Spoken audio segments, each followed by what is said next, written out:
Look, I've been doing social media / content since 2022-ish, late 2022. And then I've been a filmmaker who was introduced to the post-production world in 2017. I really fell in love with the editing process. And then about 3 years ago, really started to develop an eye as a DP. So now we're here today. And if you're wondering why I have all these gimbals back here, those are kind of like reminders. They're like my trophies, because when I first started social media, if you know, you know, then you're a real one. But I really started doing gimbal film tips and tricks. I really remember the day so vividly when I was like, I'm gonna lock in on TikTok. I'm gonna do 15 gimbal moves, easy ones that people could do. I called my friend while I was working this full-time job. I was working at home, and I was like, look, meet me at the park during my lunch hour, be my subject, help me film. We were filming on my G7X, which was just on the tripod. My goal that month was to hit 10K followers. And once I did, I was like, okay, I'm gonna keep going. And then ever since then, I never stopped. I've been doing this for a few years now. We have accumulated some gear, but 2025, I have my main gear lineup, and I'm gonna walk through every single one of them, what it's for, what I use it for, what I pair it with, from camera to audio to lenses to hard drives, SSDs, my laptop, desktop stuff, all the miscellaneous things like sliders, Dana dollies, gimbals, fog handle machine, whatever it is, right? Just all the things that I've used to really help bring the visions of other people and my own visions to life. I just signed a partnership with Nikon yet again. I've actually worked with them 2 years ago on the Z8 when it released, and that was amazing. The team is amazing. I always appreciate working with them. And now we get to work with them on the ZR. So by the time I'm actually filming this video, I haven't gotten it yet, but it is en route. Because I haven't used that camera yet, I'm still considering it as part of my lineup, because I know damn well for the remainder of the year, and now that I have it in my hands, I will probably be using this as a primary camera because of how powerful it is, how compact it is, and the LCD screen is just something to just like, wow. Main-ish camera, right, is a Sony FX6. I use this for larger gigs like film productions, spec ads / commercials, music videos, documentaries, whatever it is that I get hired for, and some of my own stuff. It really is whenever I need pretty top tier image quality, because I do pair it with the DZO Vespid Primes, which more on that later. It's reliable, it's versatile, and it handles all my professional shoots with ease.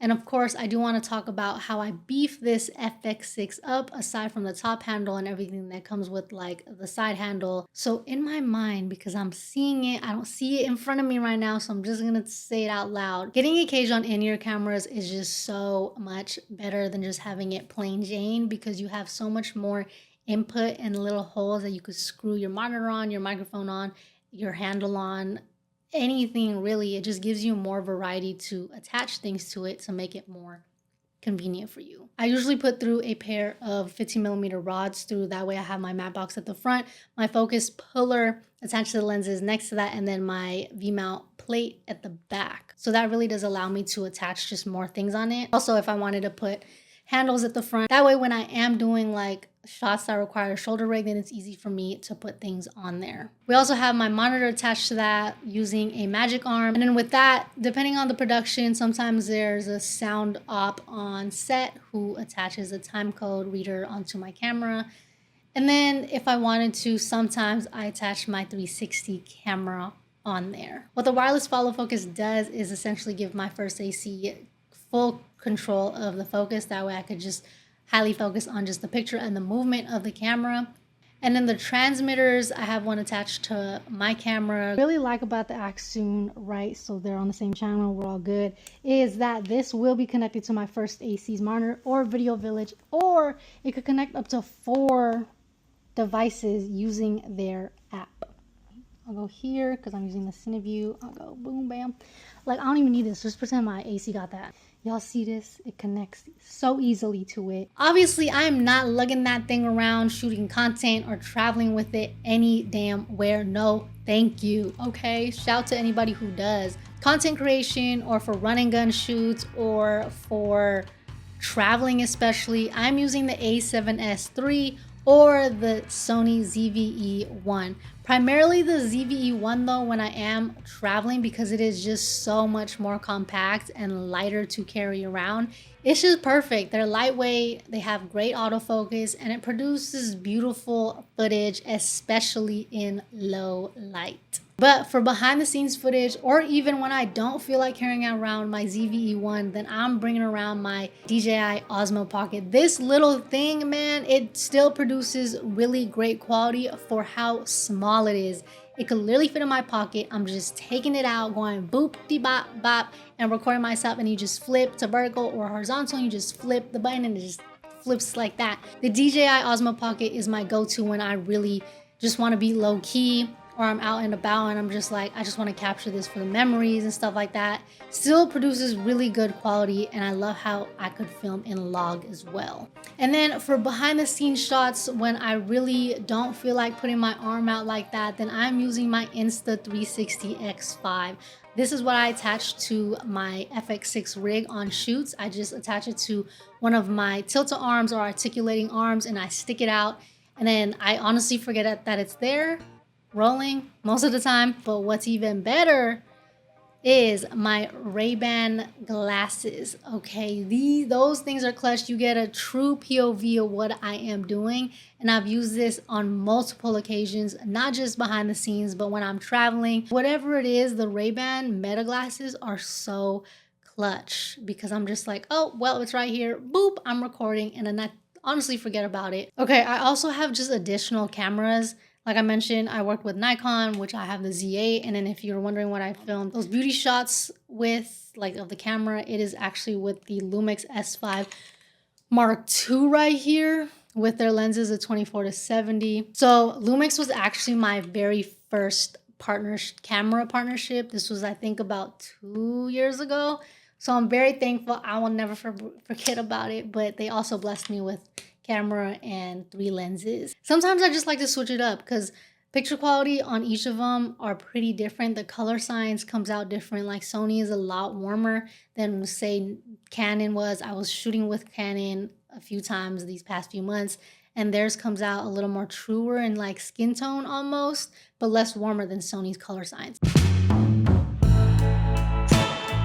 Now that we talked about the camera bodies, let's talk about the lenses that I pair with these camera bodies, and just generally the best focal lengths to have. So I have a 16-35, and then I have a 28-75 Tamron lens. These are the two that I have in my backpack when I am going out to film any content or anything. I think it's because these 2 lenses cover most scenarios, from wide for landscapes and interiors, and a versatile zoom for everything in between, right? They're compact, it's sharp, and it really does make the perfect duo to throw in your backpack.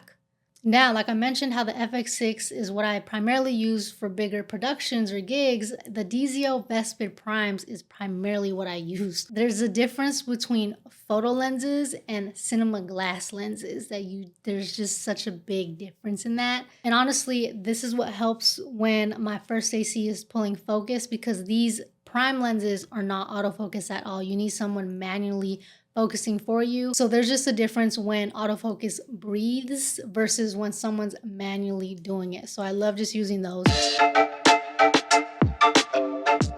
Okay, we all understand that audio is just as important as a visual component in any video or film or whatever it is. So for my camera, I usually use either the DJI mic or the Rode Wireless Go for clear, reliable sound in any environment. And if I don't have that, then I am using my phone, like the voice memo app, because I think that's just as good, obviously, but you pick up more in the background. It's still better than not being able to hear me. Then when I'm sitting at my desk, I am using the Rodecaster with the Rode podcast mic right here. Very clutch. It's just boom, bam, thank you, man. It's set up right here, and it just makes it easy for me to film. This is actually my go-to backpack. It's Brevity. The Brevity backpack, they sent it to me a while ago, honestly, but I think like 2-3 years ago, but I've been using it ever since. It is just so light. Yeah, this one just has like pockets right here, like a pocket right there. You open it up here and you just have those pouches, and you also have just like a pocket right here. So I honestly just love it so much. Excuse me. That is just totally my go-to backpack. Yeah, okay. And sometimes I just handheld it. But for tripod, what I'm using is actually the Ulanzi overhead video tripod. This is honestly one of the best tripods for my lighter cameras because it does like the overhead. Like I don't need to set up my C-stand. It goes so high and it's pretty clutch. But everything that I'm mentioning here is literally linked down in the description below, from the audio, my camera, my miscellaneous that I'm about to say, my tripod, all those things. So check that out down below. So aside from my tripod though, if I wanted to have like stable shots or smooth movements, I usually use a Dana Dolly, which is kind of what I primarily use on productions with my FX6 and stuff like that. I don't just bust that out to shoot by myself. But what I do use to shoot by myself is it's a motorized slider that I just kind of set the things to, you know what I'm saying? And then it just slides by itself. But I think that's about 6 feet, I believe, of range where the camera just gets to slide left to right, back and forth. And then I'll probably use a gimbal, but I did recently use it for a spec ad that I just did. And now I think what's very important for any creator who does media or needs to save their files anywhere are SSD drives. Okay, there's a huge difference between SSDs and hard drives, right? Hard drives have a kind of higher chance of maybe dying on you, or even it's just super slow because it has the internal little spinny thingy in it. But SSDs are way more compact. They're way faster to work with. If I were to say which camera was the best, I'm still gonna go back to your phone. But I actually do use my phone a lot for when I don't want to bring around my camera or DJI, or I just kind of want to be present, but there is something that I'm like, oh my God, I just want to capture that. Then I'm just using my phone, because nowadays phones are just as good as a camera. And I'm like, what? Especially when you use the app. So usually when I do film with my phone, I'm using the Blackmagic app.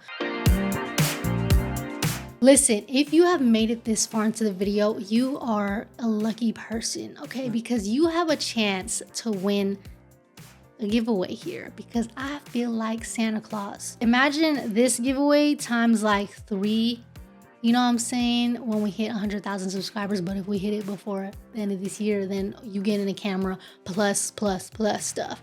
So I'm giving away one of the 8K 360 action camera, Mobile 6, 3-axis stabilization, quick launch, portable, and so I'm giving away one of the Rode Wireless Go here, okay? This is what I use all the time. Pretty much when I'm out and about filming content outside, this is my go-to microphone. Okay, to enter this giveaway, I need you to be subscribed, like this video, and also comment down below something that you are looking forward to before the end of this year, or something that you're proud of that you did this year, plus the word giveaway. Then go to my Instagram and make sure you're also following me on there, and then comment on my most recent post, giveaway. I really appreciate each and every one of you. I really hope that you've been doing good, been great, and been just following your passion and your dreams. Do what you do, but also remember, keep being great, go out and create, and have fun doing it. I'll see y'all at the next video. Peace, and good luck on the giveaway.